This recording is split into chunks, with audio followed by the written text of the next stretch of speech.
Barbie Fortesa update sa post ni Genre. Sabi niya, Barbie Fortesa in Maligaya clothing for her newest Keman's campaign and campaign shoot ni Barbie sa kanyang endorsement na Keman's.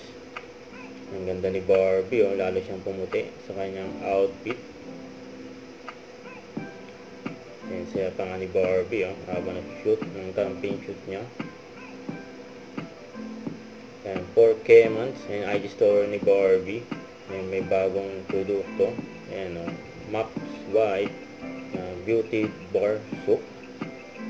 At kasama rin ni Barbie dyan sa Abinon Clinic na si Daddy Tony. Yan, may session si Barbie dyan sa Abinon. At binati rin ni Barbie ng happy birthday ang talent manager niya na si John Navarro. Happy birthday. Huwag kalimutan mag-subscribe, click on notification bell for more update. Ito po ang Richard Reaction Vlog. Bye guys, thank you for watching.